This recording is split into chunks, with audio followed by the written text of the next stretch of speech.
বলছে মা বাড়িতে কি আছিস? বাইরে এসে দেখ আমি একজন ক্ষুধার্ত অতিথি ঠাকুর, আজ তোর কাছে এসেছি এক মিষ্টি সেবার জন্য। দয়া করে তুই কি পারবি মা আমাকে এক মুষ্টি সেবা করাতে? সতীমাতা ডেকে বলছে, ওগো অতিথি ঠাকুর, আজ তুমি আমার কাছে এসেছো এক মুষ্টি সেবার জন্য, কিন্তু আমি তো তোমাকে সেবা করাতে পারবো না। ভারতী বলছে, মা এ তুই কি বলছিস? তুই আমাকে সেবা করাতে পারবি না? সতীমাতা ডেকে বলছে, ওগো অতিথি ঠাকুর, পূর্বে তোমারই মতো একজন অতিথিকে স্থান দিয়ে আমার প্রাণের স্বরূপ বিশ্বরূপকে আমি হারিয়েছি। তাই তো সেদিন থেকে মনে মনে প্রতিজ্ঞা করেছি, কতদিন এই জগতের বুকে বেঁচে থাকবো আমি আর কোনোদিন অতীত সেবা করবো না।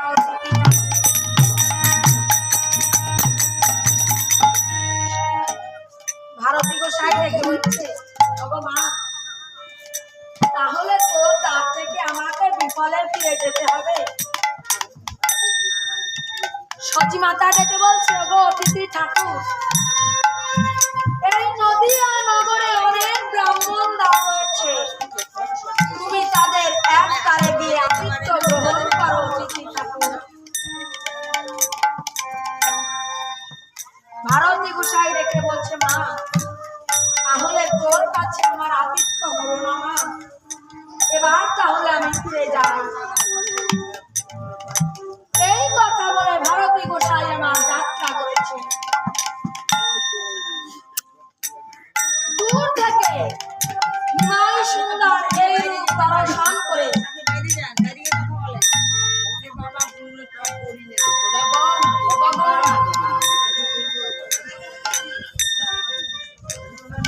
দূর থেকে নিমাই সুন্দর আমার এই রূপ দর্শন করে ছুটে এসে মায়ের স্নেহের অঞ্চল জড়িয়ে ধরে বলছে, মা ও মা, তুমি আজ কি করলে মা?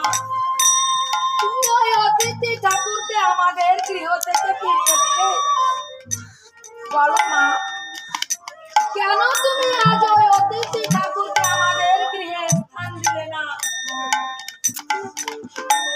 সতীমাতা ডেকে বলছে, মায়েরে, কেন যে আমি ওই অতিথিকে আমাদের গৃহে স্থান দিলাম না তা তো তোকে আমি বোঝাতে পারবো না বাবা।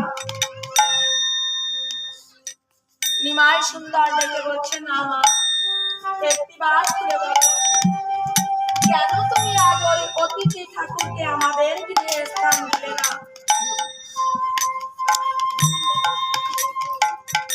আমা, তুমি কি জানো না মা, অতীত রূপে বৈকুণ্ঠের নারায়ণ, অতীত সেবা করলে বৈকুণ্ঠের নারায়ণ সেবা হয় মাগো।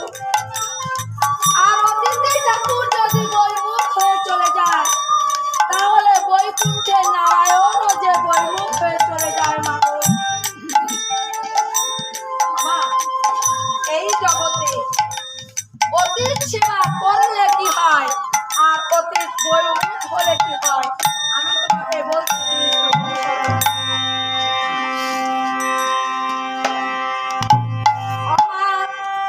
অতীত বৈমুখ হলে পরে ধর্ম জামা রসা বলে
অতিথি ঠাকুর নিয়ে চিরজন্মের মতো চলে যায়। আর ওই অতিথি ঠাকুরের যদি কোনো পাপ থাকে তাহলে ওই গৃহস্থকে দিয়ে চিরজন্মের মতো বিদায় নিয়ে চলে যায়। আর আজ তুমি সেই অতিথি ঠাকুরকে আমাদের গৃহে স্থান দিলে না। আমা বলো মা, কেন তুমি আজ ওই অতিথি ঠাকুরকে আমাদের গৃহে স্থান দিলে না? সতী মাতা ডেকে বলছেন, কেন আমি ওই অতিথিকে আমাদের গৃহে স্থান দিলাম না জানি? পূর্বে এমনই একজন অতিথিকে আমাদের গৃহে স্থান দিয়ে আমার প্রাণের স্বরূপ বিশ্বরূপকে আমি হারিয়েছি। তাই তো সেদিন থেকে মনে মনে প্রতিজ্ঞা করেছি, জীবনে যতদিন এই জগতের বুকে বেঁচে থাকবো আমি আর কোনোদিন অতীত সেবা করবো না রে নিমাই। নিমাই সুন্দর ডেকে বলছে, মা, অতীত সেবা করে পূর্বে তোমার বড় সর্বনাশ হয়েছে, একথা সত্য, কিন্তু এখন তুমি কেন অতীত সেবা করবে না মা গো?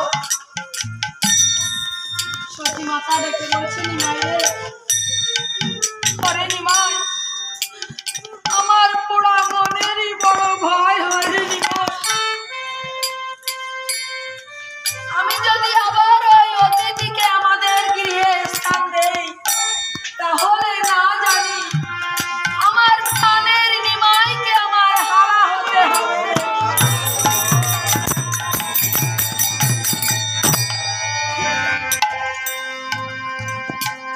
নিমাই সুন্দর বলছে, মা গো, তুমি ভুল ভাবছো।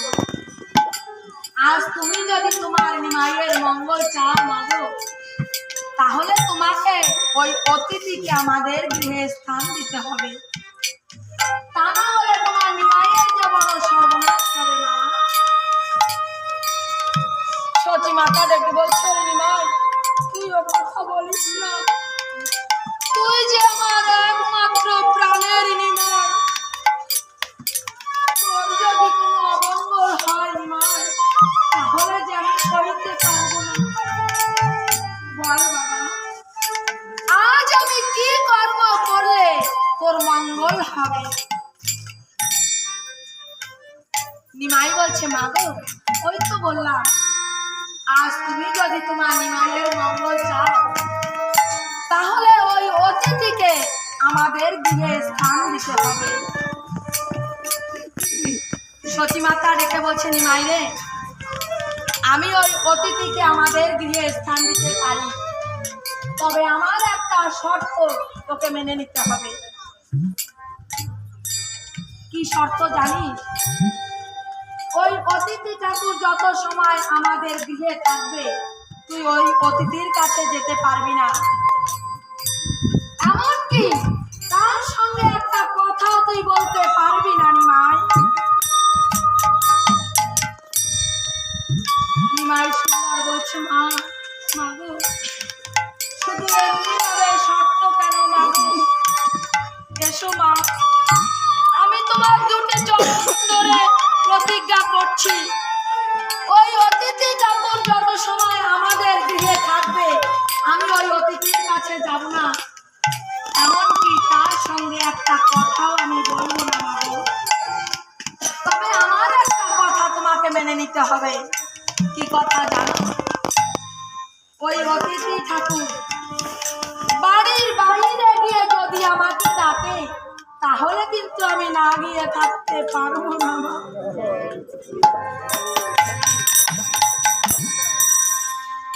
এই কথা বলে ভারতী গোসাই আমার সতী মাতার কাছে স্থান পেয়েছে। স্থান পেয়ে নিশি যাপন করে পরদিন প্রাতঃকালে ভারতী গোসাই আমার যাত্রা করেছে। বাড়ির বাইরে গিয়ে ভারতী গোসাই আমার মনে মনে চিন্তা করছে, তাই তো আমি নিমাইকে যে কথাটা বলতে এসেছিলাম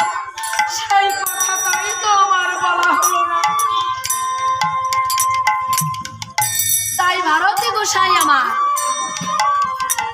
নিমাইকে প্রেম সূত্র দিয়ে আকর্ষণ করে ডেকে ডেকে বলছে, নিমাই, বাবা নিমাই, তুমি কি পূর্বের কথা সবই ভুলে গেছো?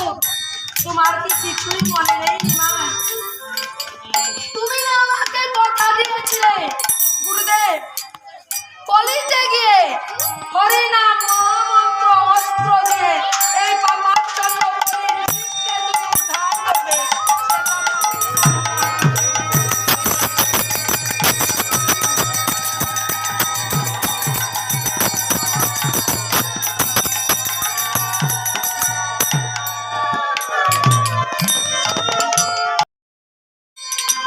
তাই ভারতী গোসাই আমার নিমাইকে কেমন ভাবে ডাকছে,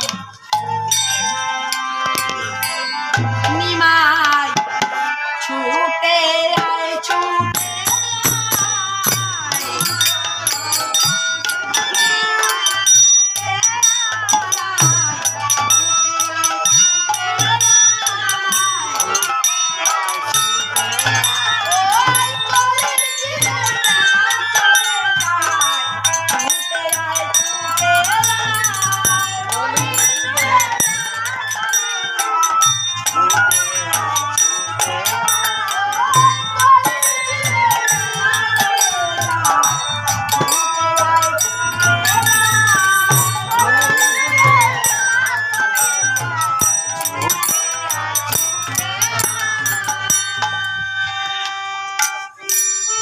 এদিকে নিমাই সুন্দর আমার মনে মনে চিন্তা করছে, তাই তো মা তো আমাকে বলেছিল ওই অতিথি ঠাকুর যত সময় আমাদের গৃহে থাকবে আমি ওই অতিথির কাছে যাব না। ওই তো অতিথি ঠাকুর বাড়ির বাইরে গিয়ে আমাকে ডাকছে, এখন তো আমি না গিয়ে থাকতে পারবো না। তাই নিমাই সুন্দর আমার কি করেছে, ভারতী গোসাইয়ের কিছু কিছু যাত্রা করেছে। ভারতী গোসাইয়ের কাছে গিয়ে ভারতী গোসাইকে নতমস্তকে প্রণাম জানিয়ে বলছে, গুরুদেব, এই তো আমি ছুটে এসেছি। ভারতী গোসাই বলছে, বাবা নিমাই, তুমি এসেছো? বাবা নিমাই, তুমি কি পূর্বের কথা সবই ভুলে গেছো? তোমার কি পূর্বের কথা কিছুই মনে নেই নিমাই?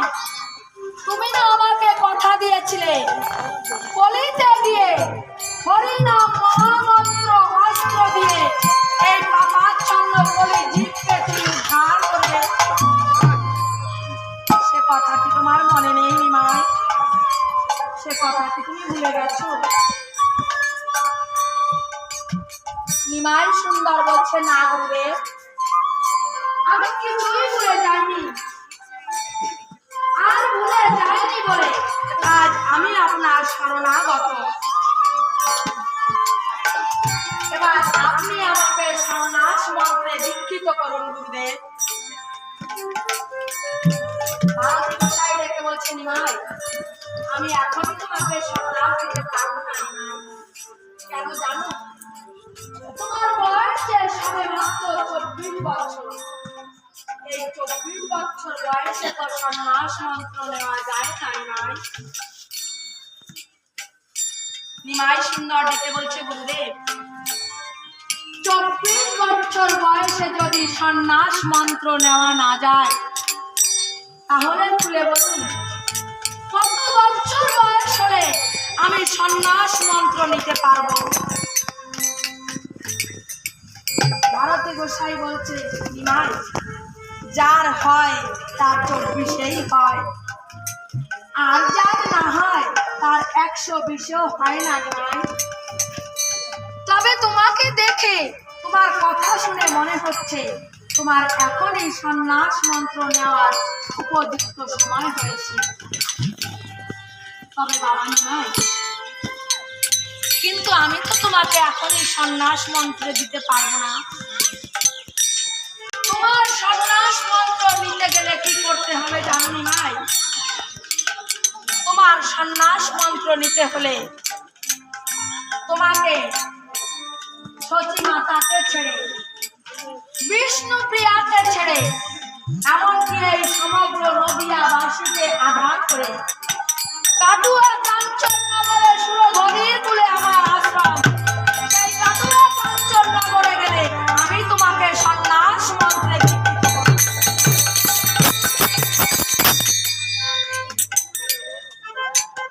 এই বলে ভারতী গোসাই আমার যাত্রা করেছে। এদিকে নিমাই সুন্দর আমার মনে মনে চিন্তা করছে, এত দূরে যখন এসেই পড়েছি তখন আমি আমার গঙ্গা স্নানটা সেরেই যাই। তাই নিমাই আমার কি করেছে, ধীরে ধীরে গঙ্গার তীরে যাত্রা করেছে। গঙ্গার কূলে গিয়ে মা গঙ্গাকে দর্শন করি নিমাইয়ের মনে পড়ে গিয়েছে সেই পূর্বের স্মৃতি। কোন স্মৃতি?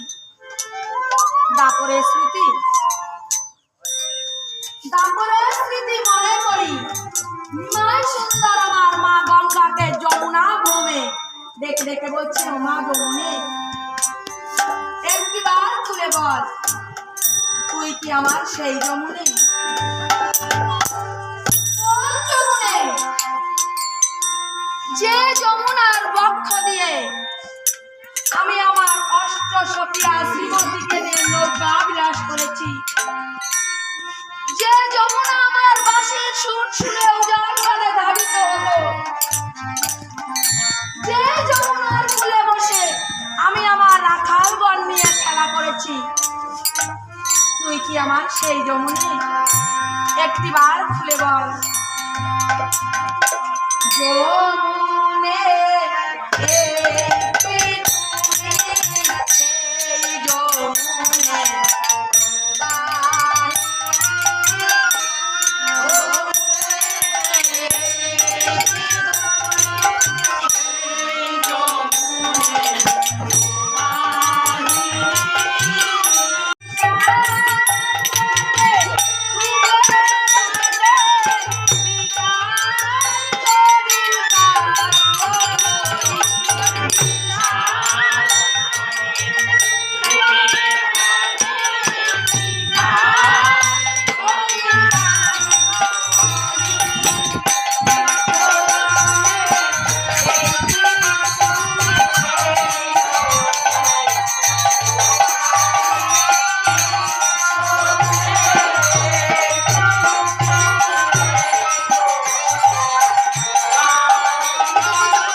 থাকতে পারছে না, তাই মা গঙ্গা আমার রঙে ভঙ্গে নৃত্য করছে কেমন করে।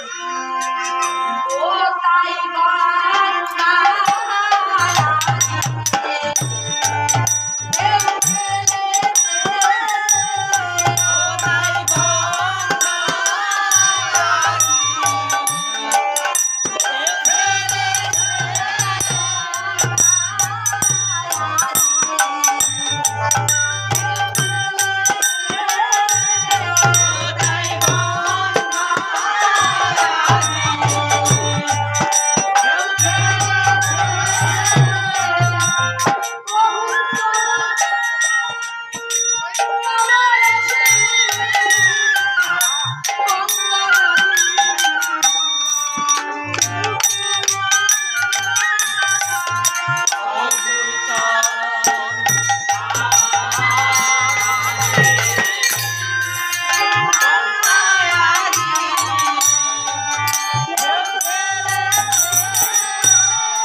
নিমাই সুন্দর আর স্থির থাকতে পারছে না।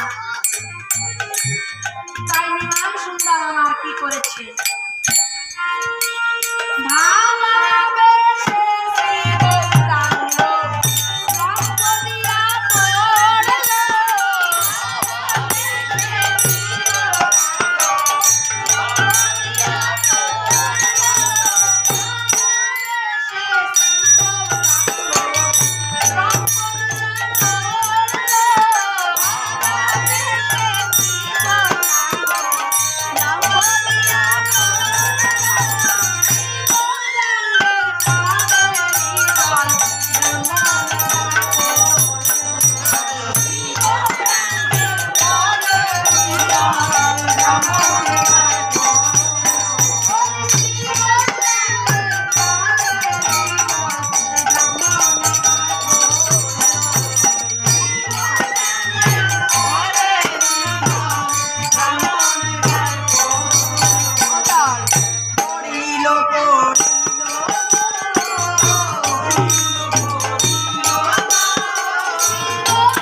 নিমাই সুন্দর যখন ওই গঙ্গার জলে লম্ফ দিয়ে পড়েছে,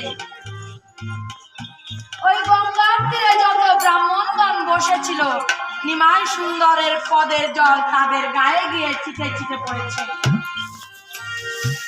ব্রাহ্মণদের ধ্যান ভঙ্গ হয়ে গেছে। তাই একজন ব্রাহ্মণ অন্য একজন ব্রাহ্মণকে ডেকে ডেকে বলছে, ভাই রে, নিশ্চয়ই আজ গঙ্গার কূলে কেউ এসেছে, এসে আমাদের ধ্যান ভঙ্গ করে দিয়েছে।